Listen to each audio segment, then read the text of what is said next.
Bonsoir, bienvenue sur la Libre Antenne, comme tous les soirs, 21h, minuit sur metatv.org, c'est la saison 2. Ce soir, on est avec Adrien Abosi. Bonsoir Adrien. Bonsoir.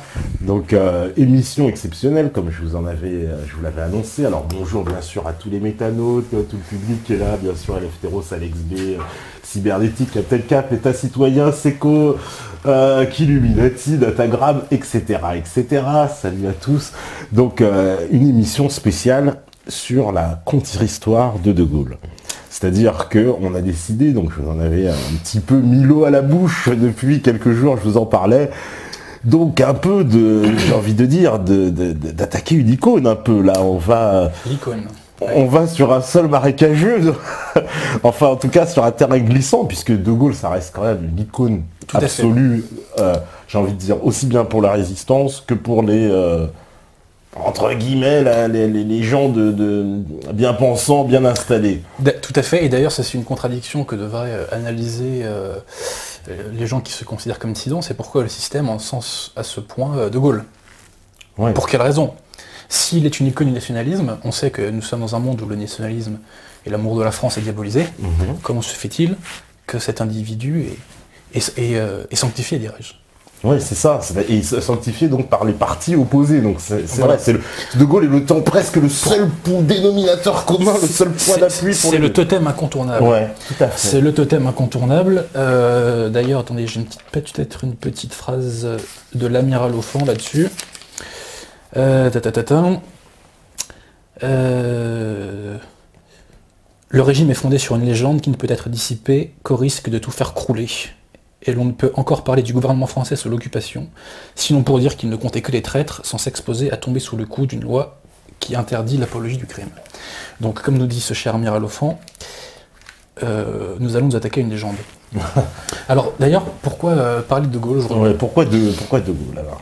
Ce que les personnes qui nous regardent doivent savoir, c'est que nous avons eu, j'ai eu l'idée à la base de cette émission avant l'été. Ouais. On en a parlé avant l'été. Et ce qui est très intéressant, c'est que depuis lors, il y a eu cette fameuse polémique Zemmour-Salamé qui a remis la question Pétain au centre du débat public. Tout à fait. Ce qui est curieux a priori, ce qui est, je dirais, irrationnel. Pourquoi vouloir parler de ça? Pour une raison très simple. Aujourd'hui, alors nous parlons en 2014, il y a une partie de la France qui a envie de mourir. Qui a envie de mourir en tant que France. Pourquoi a-t-elle envie de mourir? Parce qu'elle est structurée par la haine de soi. Pourquoi est-elle structurée par la haine de soi? Il y a deux raisons. La première, c'est parce qu'elle est pétrie par l'idéologie des Lumières, la philosophie des Lumières, et que la philosophie des Lumières aboutit à la haine de soi. Je ne développe pas ce point-là, c'est une parenthèse qui est trop grande. Et la deuxième raison, elle est très simple. Si, comme nous le dit De Gaulle, ou plutôt les gaulo-communistes, devrais-je dire, si, comme nous disent les gaulo-communistes, Pétain est une ordure, la France est une ordure, puisque la France entière s'est ralliée à Pétain. Donc nous sommes un pays d'ordures. Et donc de là naît une haine de soi. Donc il y a une raison structurelle qui est l'adhésion à la philosophie des Lumières, et une raison qu'on va dire plus conjoncturelle, qui est le fait que on est un pays de pourriture, puisqu'on s'est rallié à cette ordure entre guillemets qui est Pétain. Donc je voulais faire cette émission pour remettre les pendules à l'heure, et je vais bien entendu dédier cette émission à quelques personnages, comme le général Végan, comme l'amiral Offand, comme Louis-Dominique Girard, Maître Jacques Izorni et Louis Rougier. Je ne sais pas si les bétanotes voient. J'aime beaucoup ce bouquin, De Gaulle contre De Gaulle, avec le drapeau de la Grande-Bretagne et le drapeau de l'URSS. Bref. Voilà. Louis Rougier. Dans la catégorie envoi de scud, celui-là il fait très très mal. Donc nous allons parler de Gaulle, et faire la contre-histoire de Gaulle, c'est faire aussi la contre-histoire de la résistance, et c'est faire la contre-histoire de Pétain. Sachant que l'une des choses que je vais essayer de démontrer ce soir, si on a le temps, c'est que De Gaulle n'était pas l'âme de la résistance, il n'a initié aucun mouvement de résistance. Si la France a été du côté des vainqueurs à la fin de la guerre, ce n'est absolument pas grâce au général De Gaulle. Et le général De Gaulle a commis un crime contre la France en 1944-1945, qui est, dont on paye aujourd'hui les conséquences encore. Donc, faisons cette contre-histoire de Gaulle. Pierre Desproges avait une boutade en disant au fond De Gaulle, sans Hitler, il ne le serait rien. Ou De Gaulle doit tout à Hitler, quelque chose comme ça. Ça, c'est du billet. Ce qui n'est pas tout à fait faux, entre guillemets. De Gaulle a émergé grâce à la guerre. Alors donc cette guerre, cette Seconde Guerre mondiale, qu'est-ce que c'est? C'est une guerre qui a pour origine la folie d'un homme, qui est Adolf Hitler, qui était peut-être le plus grand ennemi de la France dans toute son histoire. Hitler donc était nazi. Qu'est-ce que le nazisme? D'où ça vient le nazisme? Ça a des origines lointaines, mais pour ne parler que du XXe siècle. À la base, il y a un homme qui s'appelle monsieur Rudolf von, alors j'ai écrit son nom parce qu'il est compliqué, Sebottendorf, qui est un Allemand né en 1875. Un Allemand très bizarre. Il a vécu en Turquie, il s'est fait naturaliser turc en 1908, il s'est converti à l'islam, et à l'époque, il a essayé de concilier l'islam et la franc-maçonnerie, donc un truc très tordu. Rudolf von Sebottendorf rentre en Allemagne et, en 1918 et il va s'affilier à une société ésotérique qui s'appelle l'Ordre des Germains. Et ce Sebottendorf va créer la branche bavaroise de cet Ordre des Germains, qui s'appelle la Société Thulé. Et qui existe encore. Hein. Ouais. La Thulé-Gesellschaft existe encore, il faut le savoir ça. Et donc la Société Thulé va produire la doctrine du national-socialisme. Donc ça va être un mélange de paganisme, de mythologie germanique, de pan-germanisme, enfin ça va faire quelque chose de très tordu. Et d'ailleurs, une grande partie des cadres du nazisme sont passés par la Société Thulé. Là, j'ai pas les noms en tête, mais je crois qu'il y a Rudolf Hess, je crois qu'il y a Julius Streicher aussi, Hitler aussi d'ailleurs peut-être. Mais donc la Société Thulé va créer cette idéologie qu'est le national-socialisme. Comment on pourrait la résumer? C'est simple, moi je la résume en faisant une petite formule. C'est la rencontre entre la philosophie des Lumières et le pan-germanisme. La philosophie des Lumières veut créer un homme nouveau par l'abolition du passé. Le national-socialisme veut créer un homme nouveau, un nouvel Adam qui sera l'arien. Et il veut le créer notamment en éradiquant le reliquat de christianisme dans les sociétés européennes. Donc il faut comprendre que pour les nazis, les vrais, la Seconde Guerre mondiale, c'est une guerre de religion. C'est une guerre de religion. Et on ne peut pas comprendre la haine de Hitler contre le christianisme et contre le judaïsme si, malgré l'incompatibilité théologique entre les deux d'ailleurs, si on ne comprend pas qu'il s'agissait pour Hitler d'une guerre de religion.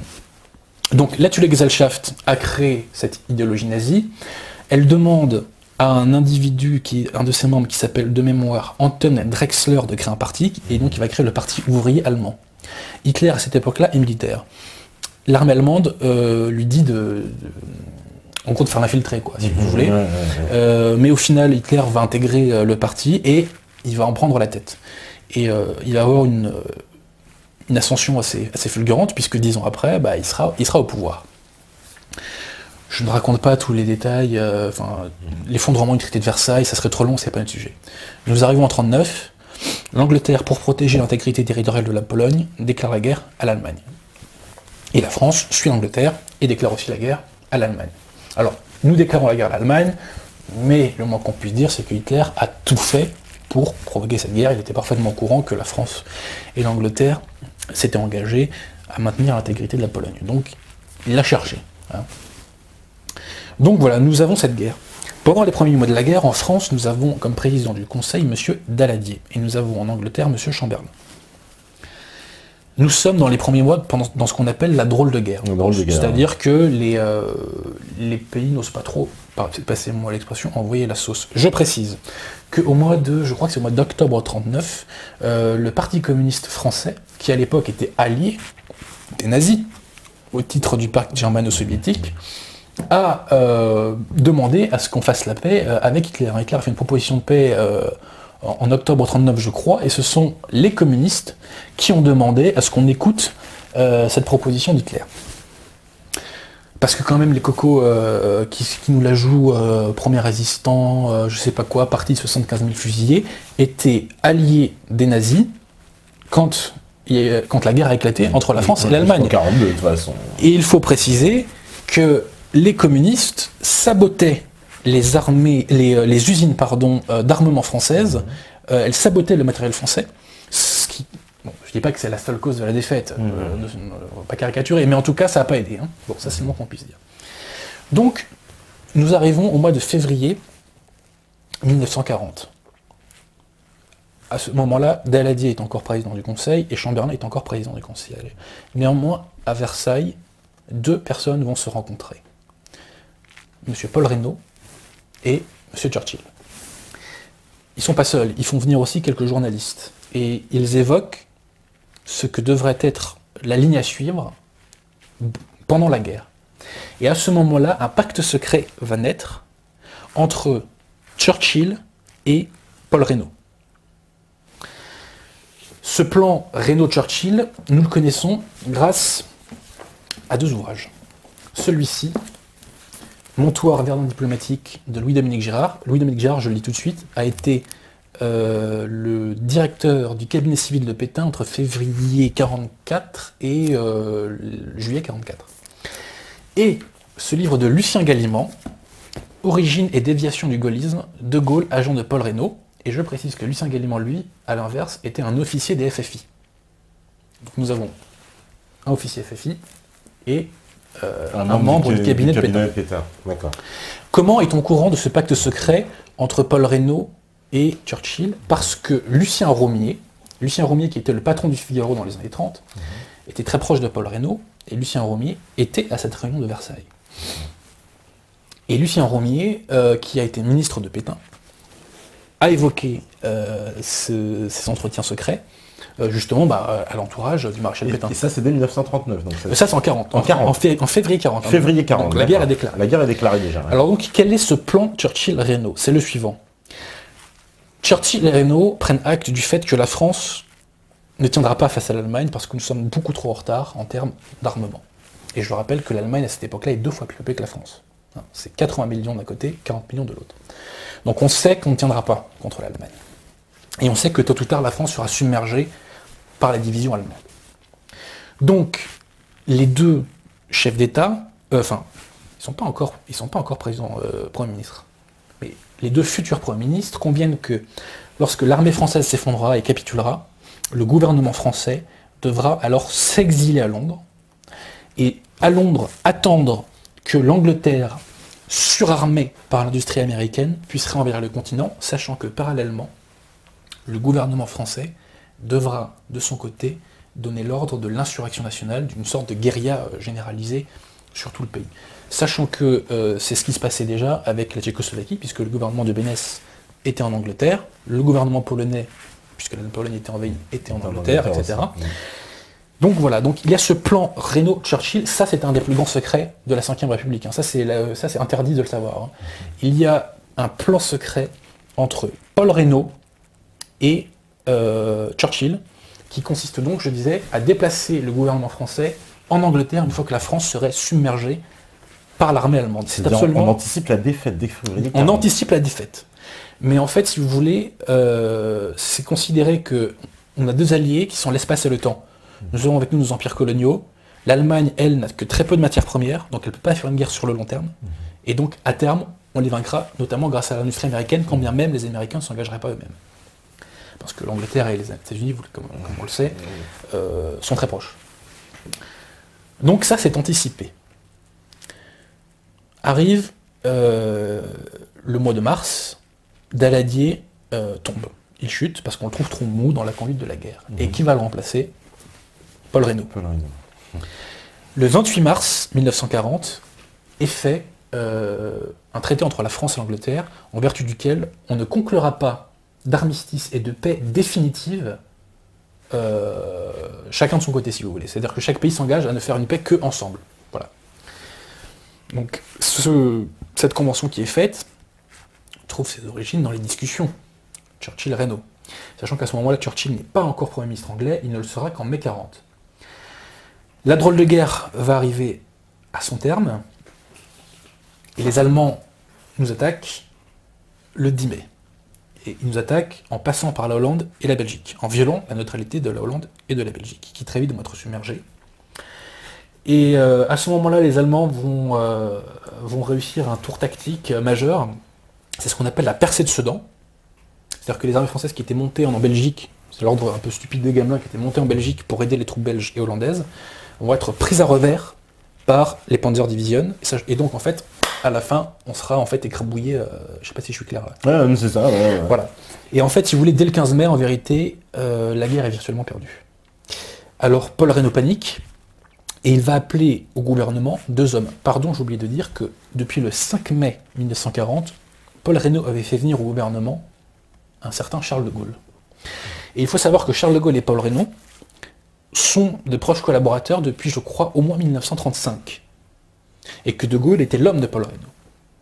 Et donc de Gaulle était parfaitement au courant du plan Reynaud-Churchill. Comme on va le voir, c'est extrêmement important. Donc, Reynaud panique face à la percée de Sedan, et il rappelle 2 hommes. Il rappelle au gouvernement le maréchal Pétain, pour galvaniser le pays, parce que Pétain est un héros vivant à l'époque. Et il rappelle le général Weygand, qui à l'époque était au Moyen-Orient.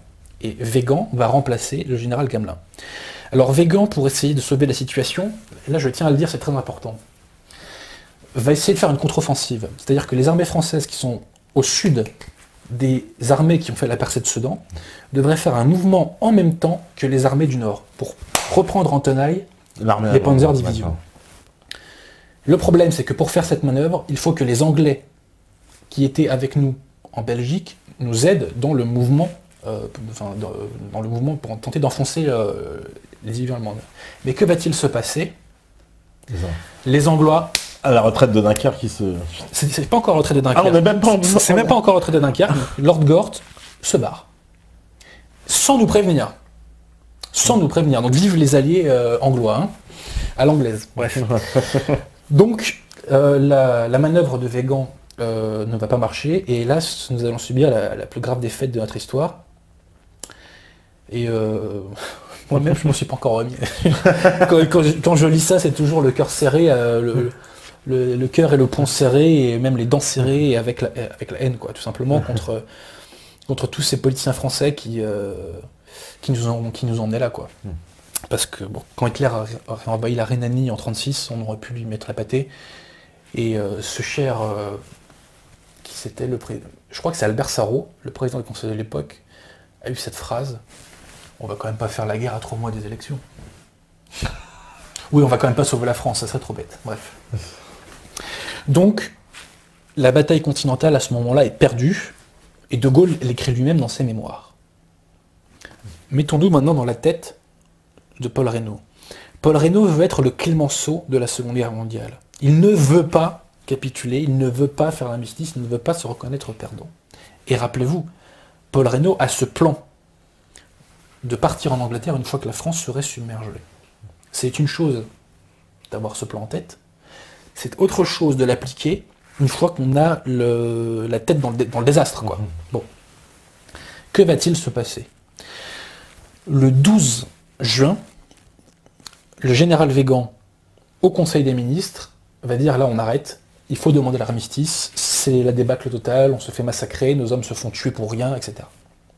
Le 13 juin, Pétain au Conseil des ministres se rallie à cette idée de demander l'armistice. Reynaud, lui, ne le veut pas, et la majorité du Conseil des ministres, à ce moment-là, ne le veut pas non plus. Le président de la République de l'époque ne le veut pas non plus, c'est M. Lebrun, le président, Albert Lebrun. Le président du Sénat, M. Jean Nenet, ne le veut pas non plus. Le président de la Chambre des députés ne le veut pas non plus, M. Herriot. Seulement, force est de constater qu'on n'arrête pas de reculer, le gouvernement est à Bordeaux, nos armées se font massacrer. Il faut faire quelque chose. Donc, il y a quand même une partie du Conseil des ministres qui dit: là, il y a quand même un problème. Alors, les ministres et Paul Reynaud veulent, dans un premier temps, partir en Afrique du Nord, à Alger. On va transférer le gouvernement à Alger. Pétain et Weygand sont contre, puisqu'on n'entraîne pas la patrie à la semelle de ses souliers, n'est-ce pas? Et que pour défendre les Français, c'est sur place qu'il faut le faire et non pas à l'étranger. Donc à ce moment-là, un membre du gouvernement, ancien président du Conseil du Front Populaire, M. Camille Chautemps, va avoir l'idée suivante. Parce qu'en fait, l'idée c'est que si nous partons en Afrique du Nord, nous allons passer pour des déserteurs auprès du peuple français. Et le peuple français n'acceptera jamais. Donc il faut trouver un motif qui justifie ce départ en Afrique du Nord. Donc Camille Chotan, on va faire ce que les historiens appellent la transaction Chotan. Qu'est-ce que c'est que la transaction Chotan? C'est que nous allons demander aux Allemands quelles sont leurs conditions d'armistice, nous préjugeons que ces conditions sont déshonorantes, et donc nous aurons un motif pour ne pas accepter cet armistice, et pour nous replier en Afrique du Nord. Mais à l'époque, qu'est-ce qu'on a en tête? On a en tête la question de la flotte française, qui est la deuxième flotte du monde. Et en fait, ce qui va se jouer dans l'armistice, c'est la question de la flotte. C'est-à-dire que ce qu'on appelle une armistice honorable, ça serait une armistice dans laquelle les Allemands ne nous la demanderaient pas, et une armistice déshonorante, ça serait une armistice dans laquelle les Allemands nous la donneraient, et dans laquelle les Allemands nous demanderaient aussi de s'introduire dans notre empire colonial. Donc là, Paul Reynaud, il faut bien le comprendre, Paul Reynaud va faire un calcul qui nous est très bien décrit par monsieur Dominique Lecat, la rupture de 1940. Je précise que Dominique Lecat était un proche collaborateur de Paul Reynaud. Il a vécu au quotidien avec Paul Reynaud à partir de 1938. Monsieur Dominique Lecat va nous raconter donc le calcul qu'a fait Paul Reynaud. Le calcul est le suivant. Le pays ne comprendra pas que nous partions en Afrique du Nord. Donc il faut le justifier. Mais moi, Paul Reynaud, je ne veux pas faire cette demande d'armistice. Et je ne veux pas incarner officiellement la rupture franco-anglaise. Donc je vais refiler la patate chaude à quelqu'un qui va demander l'armistice à ma place. Comment ça, j'ai mon regard? Ouais. Et donc Paul Reynaud va démissionner à ce moment-là, parce que, petite parenthèse, légalement, il avait tous les moyens qu'il voulait pour aller en Afrique du Nord, s'il le voulait. Donc Paul Reynaud va demander à Albert Lebrun de nommer Pétain président du Conseil, et on va demander à Pétain donc de demander l'armistice. Hitler exigera la flotte, et exigera peut-être des concessions dans notre empire colonial. Donc ça sera une paix déshonorante que Pétain ne voudra pas faire. Et donc Pétain, à ce moment-là, sera obligé de demander aux armées de capituler. Je précise que la capitulation, c'est un acte qui vient des armées et pas du gouvernement. C'est les chefs militaires qui disent « on se rend », ce qui est sanctionné par le code militaire, je précise. D'accord. Et donc, Pétain demandera cette paix, cet armistice, pardon. Les conditions seront déshonorantes. Les Allemands voudront notre flotte. Et donc Pétain se rendra à l'évidence qu'il ne peut pas conclure l'armistice. Et moi, il rendra sa démission. Et moi, Paul Reynaud, je serai réinvesti par le président Albert Lebrun. Et nous pourrons partir en Afrique du Nord, voire en Angleterre. Est-ce que je suis clair? Ouais, ouais. C'est pas si simple à expliquer. Ouais, Monsieur Dominique Lecat nous l'explique bien dans ce livre, La rupture de 1940. Donc, il fait ce calcul. Donc, Pétain est investi président du Conseil. Ouais. Pétain fait la demande d'armistice aux Allemands le 17 juin. Enfin, il le fait le 16 à minuit. Pendant 2 jours, on n'a pas de réponse. Je précise qu'on continue à se battre. On a continué à se battre jusqu'au 23 juin. Donc quand Pétain demande l'armistice, on continue à se battre. Le 18 juin, on n'a pas de réponse. Le 18 juin, De Gaulle part. À ce moment-là, on ne sait pas ce qui se passe encore. Je vais vous expliquer après pourquoi il partira. Donc, le 10 juin, pas de réponse. Le 19, on a une réponse des Allemands. Les deux parties négocient. Du côté français, c'est Charles Singer, le général Charles Singer qui va négocier. Et finalement, on arrive à un texte d'armistice le 23 juin. Mais petit problème, ce texte n'exige pas la livraison de la flotte. Et ce texte ne touche pas à l'intégrité territoriale de la France, de son empire. Et là, Reynaud, hélas, Pétain va rester au pouvoir, et Reynaud, il est dans le baba, passez-moi l'expression. Revenons à De Gaulle. Pourquoi De Gaulle part le 18 juin? Ce qu'il faut savoir déjà, c'est que le 16 juin 1940, De Gaulle fait une proposition, ou plutôt transmet au Conseil des ministres une proposition d'union franco-anglaise, dans laquelle la France et l'Angleterre fusionneraient véritablement et ne feraient plus qu'un seul pays. Bon, quand on est un patriote français, ça c'est interdit, quoi. Je veux dire, la fusion avec l'Angleterre, c'est plutôt l'enfer, quoi. Bon. Mais De Gaulle transmet cette proposition, qui d'ailleurs lui a été soufflé par Jean Monnet. Jean Monnet, d'accord. Jean Monnet. Le Conseil des ministres reçoit cette proposition, et le Conseil des ministres, qui à la base était plutôt pour le fait de partir, si vous voulez, en Afrique du Nord, quand il entend ça, il est refroidi, et c'est à ce moment-là qu'il se prononce, rappelez-vous, pour la transaction Chotan. Donc De Gaulle, donc, le 16, fait cette proposition. De Gaulle revient en France. Il y revient vers 22h.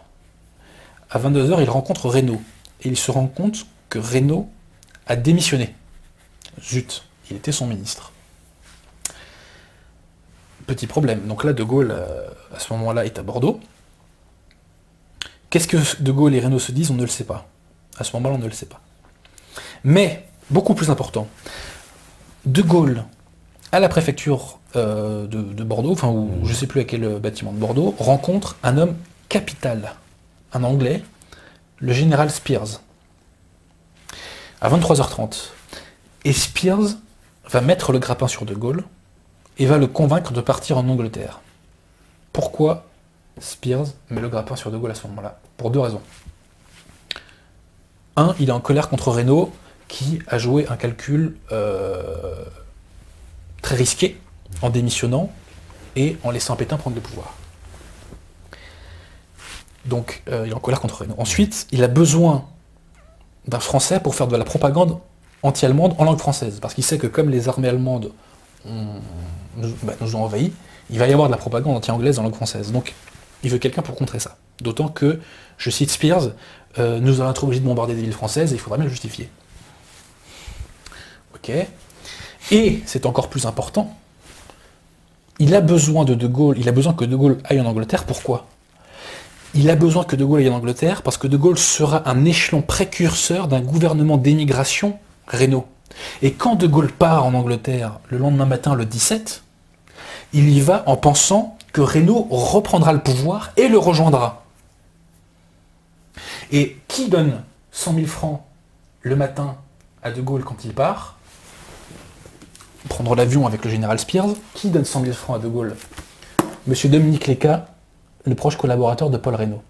Donc De Gaulle, quand il part, et quand il fait son appel du 18 juin, De Gaulle, à ce moment-là, est encore l'agent de Paul Reynaud. Et De Gaulle attend que Reynaud et son futur gouvernement le rejoignent en Angleterre. Et nous arrivons au fameux appel du 18 juin. Que nous dit De Gaulle dans l'appel du 18 juin? Qu'est-ce qu'il nous dit? Petit quiz. Alors, petit quiz. Là, c'est parti. Toutes les forces à nous rejoindre.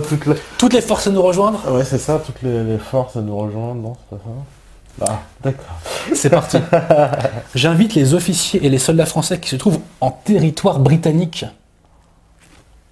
ou qui viendraient à s'y retrouver avec leurs armes ou sans leurs armes. J'invite les ingénieurs et les ouvriers spécialistes des industries d'armement qui se trouvent en territoire britannique ou qui viendraient à s'y retrouver à se mettre en rapport avec moi. Il appelle simplement les gens qui sont en Angleterre à le rejoindre. C'est tout. Donc c'est pas un appel à la résistance française. Alors si, attends, après il dit quoi qu'il arrive, la flamme de la résistance française ne doit pas s'éteindre et ne s'éteindra pas. Mais attention, elle est où la résistance à ce moment-là? Elle est sur les fronts. Elle est sur le front, pendant la bataille de France. À ce moment-là, les armées continuent à se battre. Donc quand on dit que De Gaulle a demandé à la France de continuer de se battre, mais attendez, elle se bat la France là les mecs, hein, réveillez-vous. Hein. À ce moment-là, elle se bat. Et là, De Gaulle attend Reynaud à ce moment-là. Attend le gouvernement d'émigration Reynaud. Ça, c'est absolument capital. Je précise que De Gaulle, dans ses mémoires, nous dit « Je suis parti le 17 juin parce que j'ai répondu à un appel du Fond des Âges. » Pipeau total. Tu es parti parce que Spears t'a dit « Rappelle-toi du plan Reynaud-Churchill. Les mecs vont arriver après toi en Angleterre. Toi, tu es le premier. Tu es l'avant-garde de ce gouvernement d'émigration. Viens avec nous. » Et je précise, petit scoop, qui nous est révélé par Henri de Kérélis dans son livre « De Gaulle dictateur ». Je précise qu'Henri de Kérélis était un des Français les plus anti-nazis dans les années 30 et qu'il est parti aux États-Unis quand les Allemands sont arrivés parce qu'il s'est dit « ça va chauffer pour moi ». Henri de Kérélis s'est brouillé avec De Gaulle à partir de 1943, nous verrons pourquoi. Et il avait sous la main un rapport fait par Churchill à l'été 1943, parce que Churchill, à un moment, on avait tellement marre de Gaulle qu'il a pensé le dégager. Ce qu'il faut savoir, c'est que De Gaulle a accepté de suivre Spears, après que Spears se soit engagé à lui donner un salaire de général britannique, et, ça c'est encore plus fort, après qu'il se soit engagé à ce qu'en cas de victoire allemande, on lui donne la nationalité britannique. Ah, carrément. C'est l'amour de la France, ça? Attends, De Gaulle, tu veux dire qu'il s'était engagé que en cas de victoire de l'Allemagne, il serait devenu citoyen britannique? Il serait engagé, oui. Il a demandé ça à Spears, et je précise que De Gaulle et Churchill vont faire un premier accord, je crois qu'il date du 7 août 1940, et la dernière clause de cet accord nous dit que les Français qui s'engageraient donc dans la France libre auraient des facilités aussi pour avoir la nationalité britannique si jamais ils avaient des problèmes à la fin de la guerre. Ça sent pas trop l'amour de la France enraciné tout ça quand même. Hein. Ça sent pas bon. Donc, ça écorne le mythe, là, déjà encore. Donc, vous disais-je, à ce moment-là, De Gaulle attend le retour de Paul Reynaud. Quand va-t-il s'affranchir de Paul Reynaud? Il va s'en affranchir... entre le 22 juin et le 23 juin. Pourquoi? Parce que Paul Reynaud va abandonner son projet de partir. Pourquoi Paul Reynaud l'abandonne? Nous l'avons dit. Parce que, finalement, l'armistice n'est pas cette armistice déshonorante. Il n'a plus la possibilité, donc voilà, de redevenir président du Conseil, et voilà. Et c'est encore plus important, c'est que Reynaud aurait pu faire un gouvernement, entre guillemets, un peu officieux, mais qui se serait fait légitimer plus tard. Mais le problème, c'est que Paul Reynaud avait envoyé 2 de ses agents, Dominique Léca et l'autre s'appelle, je crois, Gilbert Deveau. Il les avait envoyés, il leur avait demandé de quitter la France. Parce que Reynaud s'était fait nommer par Pétain ambassadeur aux États-Unis. C'était un moyen pour lui de partir de France tranquillement. Le problème, c'est que ces 2 messieurs, Dominique Léca, le fameux Dominique Léca, d'origine corse, et Gilbert Deveau, vont se faire attraper par la police espagnole. Et ils sont partis avec la valise diplomatique dans laquelle il y avait une partie des fonds secrets, qui étaient destinés à la propagande de Reynaud aux États-Unis ou en Angleterre. Donc quand, ça c'est monsieur Lucien Gallimand, qui nous l'apprend à origine des leçons de gaullisme, quand Reynaud apprend que ces 2 attachés se sont fait attraper par les Espagnols, quand il voit que l'armistice n'est pas ce qu'il croyait, et que, surtout je pense qu'au final il a compris que son projet était délirant, il abandonne, et Reynaud envoie un télégramme à Churchill, dans lequel il lui dit, en gros, de reporter sa confiance sur le maréchal Pétain, et d'éviter des brouilles entre la France et l'Angleterre qui arrangeraient l'Allemagne. Je précise aussi, j'ai oublié de vous le dire, que dès le lendemain où Pétain a été investi président du Conseil, on a annoncé dans les journaux, un gouvernement, dans les médias anglais, on a annoncé que Paul Reynaud allait arriver à Londres. Dès le lendemain, on a une lettre de Reynaud où il dit « Monsieur le maréchal, vous m'avez obligé, dès le lendemain de votre action au pouvoir, à faire une lettre de démenti, comme quoi j'allais partir en Angleterre, etc. » Et jusqu'au 25 juin, la radio anglaise a annoncé l'arrivée de Paul Reynaud. Et je précise, autre source intéressante, monsieur le vice-amiral Muselier, De Gaulle contre le gaullisme. Je précise que le vice-amiral Muselier est une des premières personnalités à avoir rejoint De Gaulle.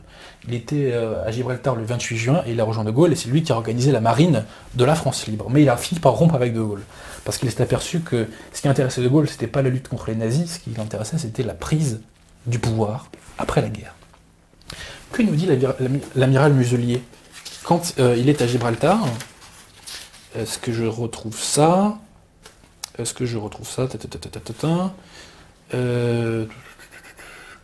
bref, il nous raconte qu'il part de Gibraltar et que il s'attend à retrouver De Gaulle et Reynaud. Pourquoi Reynaud? C'est De Gaulle qui a fait l'appel du 18 juin. Pourquoi le vice-amiral Muselier s'attendait-il à retrouver Reynaud? Parce qu'on avait annoncé que Reynaud était parti, et parce qu'à l'époque, qui disait De Gaulle disait Reynaud. Donc De Gaulle n'est pas parti parce qu'il a été sous l'effet d'une inspiration quasi mystique à la Jeanne d'Arc qui entend des voix. Non, il est parti parce qu'il était l'agent de Paul Reynaud, et au final, c'est la défection de Paul Reynaud qui a permis à De Gaulle de prendre son envol. Alors donc, le 23, l'armistice avec les Allemands est conclu, et le 25, l'armistice avec les Italiens est conclu. À ce moment-là, les combats s'arrêtent définitivement. Restons un court instant sur le 18 juin, et là je demande aux personnes qui nous écoutent de bien enregistrer ce que je vais dire. Que s'est-il passé le 18 juin, cette fameuse date du 18 juin qu'on nous ressort tout le temps? Que s'est-il passé au Conseil des ministres français, du gouvernement français? Que s'est-il passé? Il s'est passé un événement qui a changé le cours de l'histoire de l'humanité. Je tiens à préciser une chose pour bien comprendre ce que je vais dire, c'est que les premières bombes atomiques ont été réalisées à partir d'un matériel qui s'appelle l'eau lourde. L'eau lourde. les réserves de Lourdes étaient en Norvège. Et vous savez, il y a eu des premiers combats en Norvège, puisque les Allemands ont envahi la Norvège, je crois que c'est en avril 40. Et les Français avaient envoyé une expédition qui, à l'époque, ont pris les réserves de Lourdes. Donc, quand les armées allemandes arrivent en France, enfin nous envahissent en mai et juin, les réserves de Lourdes sont en France. Que sont devenues ces réserves de Lourdes? Eh bien, nous allons le savoir. Je vais vous citer un extrait d'un livre de Louis-Dominique Girard. Louis-Dominique Girard, c'était l'ancien chef de cabinet civil de Pétain. Alors, c'est pas ce livre, c'est un livre qui s'appelle La guerre franco-française. Et Louis-Dominique Girard nous révèle ceci. Je demande aux gens de bien nous écouter. Pendant la tragique semaine vécue à Bordeaux, il faut enfin le révéler, le gouvernement du maréchal avait fait transférer en Angleterre, d'où elle devait rejoindre les États-Unis, la précieuse provision française de Lourdes, grâce à laquelle les alliés de la France gagneraient la guerre 5 ans plus tard. L'épopée de Lourdes, reconstituée au cinéma, a été présentée aux Français en 1948. On leur a montré comment la France s'était procuré le Lourdes en Norvège. On leur a montré des savants travaillant dans les laboratoires du Collège de France. On leur a montré le Lourdes prenant le chemin de l'Exode et trouvant asile dans la prison de Rion. On leur a dit que le Lourdes avait passé l'océan et permis la victoire finale. Mais on n'a pas osé leur dire que le Conseil des ministres en avait délibéré le 18 juin en présence du maréchal et du général Végan.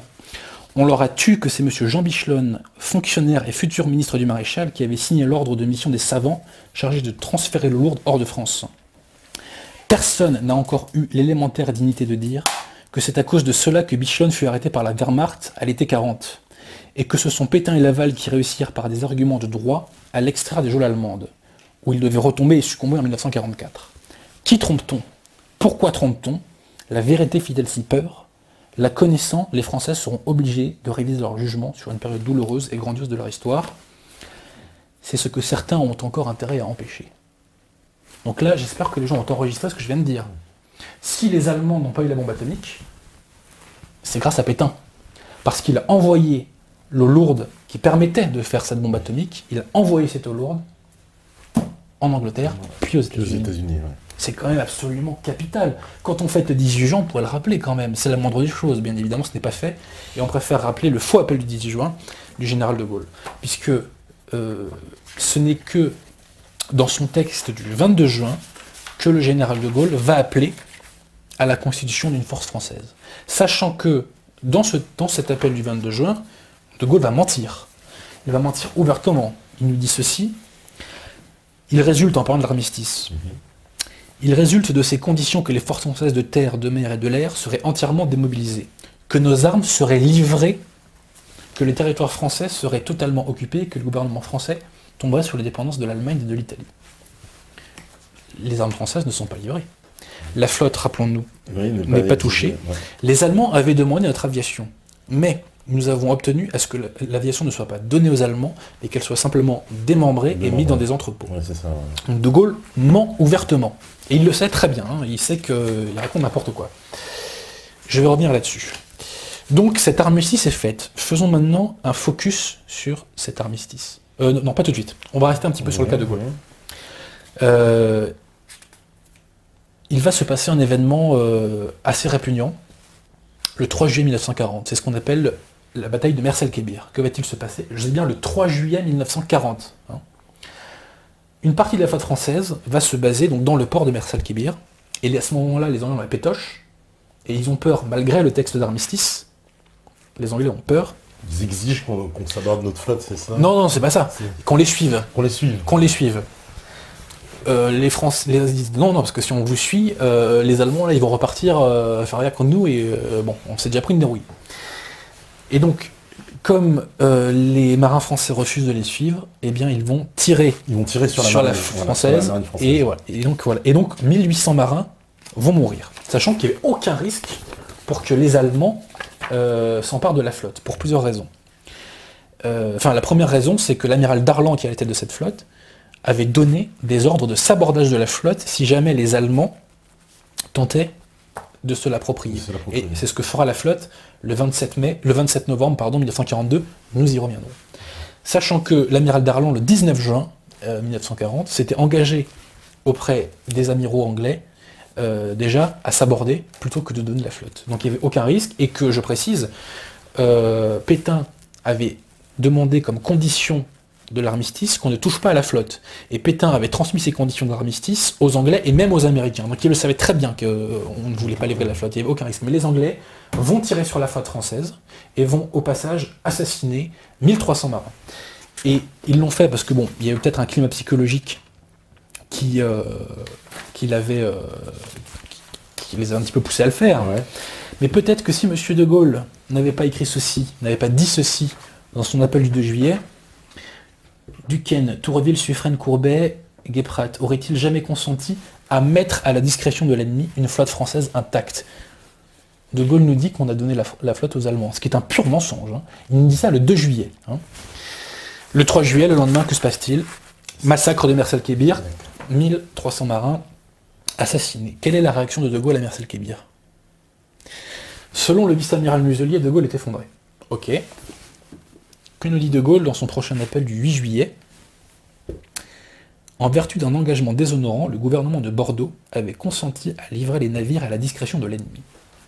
Il n'y a pas le moindre doute qu'en principe et par nécessité, l'ennemi les aurait employés soit contre l'Angleterre, soit contre notre propre empire. Eh bien, je le dis sans embâge, il vaut mieux qu'ils aient été détruits. Donc il est d'accord avec la décision. Alors ça s'appelle un patriote français, je veux bien. Donc de Gaulle est en train de nous dire 1300 marins français qui se font buter, vierge de tout crime, c'est pas grave, ça vaut mieux. Bon. Nous sommes le 8 juillet. De Gaulle a quand même pris un coup sur la tête. À partir du mois d'août, certains gouverneurs coloniaux français vont se rallier à De Gaulle. Pourquoi? Le 11 août, une loi est votée qui donne au maréchal Pétain autorité pour faire une nouvelle constitution, et Pétain va instaurer ce régime transitoire, qui n'est pas un régime définitif, de Vichy. Et l'une des premières décisions de Vichy, c'est, ça c'est pas très politiquement correct, c'est d'interdire la maçonnerie, d'interdire la franc-maçonnerie. Donc Vichy est un régime anti-maçon. Bon, Pétain a mis à l'amende le Grand Orient. Or, il s'avère que beaucoup de fonctionnaires coloniaux sont francs-maçons. Et donc, beaucoup de fonctionnaires coloniaux vont rallier De Gaulle suite à cette décision de Pétain, et ça, l'amiral Lefond nous l'explique très bien dans l'histoire élémentaire de Vichy. Donc, De Gaulle va va recueillir le soutien de quelques gouverneurs coloniaux, mais ce sont des régions mineures, si vous voulez. C'est la Nouvelle-Calédonie, Djibouti, le Tchad, mais si vous voulez, il n'y a pas de ressources militaires là-bas, donc c'est très symbolique. De Gaulle, à ce moment-là, donc, a quelques soutiens, et à ce moment-là, De Gaulle, officiellement, n'a encore qu'un rôle militaire, constituer une force française pour lutter contre les Allemands. Mais, à partir de fin août, début septembre, des hommes commencent à s'approcher de Gaulle. Et des hommes vont lui tenir un discours qui va lui faire changer de mentalité. Qui sont ces hommes? Je vais en citer deux. Le colonel Passy, ancien cagoulard, donc d'extrême droite, et monsieur René Cassin, futur rédacteur de la Déclaration universelle des droits de l'homme, et futur prix Nobel de la paix. Ces hommes vont lui dire ceci: le régime de Vichy est inconstitutionnel. Il y a en France un intérim du pouvoir. Il y a en France un vide du pouvoir, un vide constitutionnel. Il y a une place à prendre à la fin de la guerre.